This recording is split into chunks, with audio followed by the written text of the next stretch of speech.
Chain ஆரம் மட்டும் தான் தங்க மாதிரி இருக்கு, மத்ததெல்லாம் கவரிங் மாதிரி இருக்கு. ஐயோ ஐயோ ஐயோ, என் பொண்ணு வாழ்க்கையும் போச்சு, நாங்க அவளுக்கு போட்ட நகையும் போச்சா. ஐயோ மேடம் மேடம், இவங்க தான் மேடம் என்னமோ பண்ணிட்டாங்க. ஐயோ நாங்க கொடுத்த தங்க நகையில ஆட்டைய போட்டுட்டு ஐயோ அத்தனையும் கவரிங் நகையை கொடுத்துருக்காங்க. நாங்க கொடுத்த தங்க நகையில ஆட்டைய போட்டுட்டு ஐயோ அத்தனையும் கவரிங் நகையை கொண்டாந்து கொடுத்துருக்காங்க. ஐயோ எம்புட்டு கேவலமானவங்களா இருக்காங்க பாருங்க மேடம் நீங்களே. ஐயா இந்த கேடுகட்ட குடும்பத்திலேயே நம்ம பொண்ணை கொடுத்தோம்.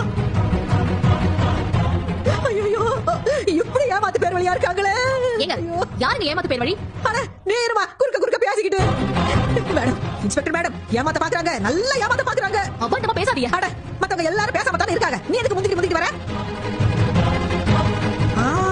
மேடம் மேடம் எனக்கு இப்ப நல்லா புரிஞ்சு போச்சு மேடம்.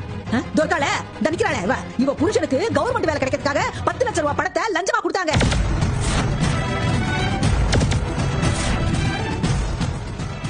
நிக்கிறாளே காது இவனுக்கு டிராவல்ஸ் ஓபன் பண்ணி கொடுத்தாங்க. 8 பவுன் மட்டும் தான் தங்கம், மத்தது எல்லாமே கவரிங் தான்.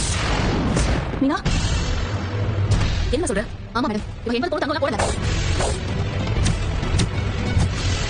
என்னமா? அத என்னை மன்னிச்சுங்க அத்த. மாமா நீங்களும் மன்னிச்சுங்க. நானும் ராஜி இந்த உண்மையை உங்ககிட்ட சொல்லாம மறைச்சிட்டோம்.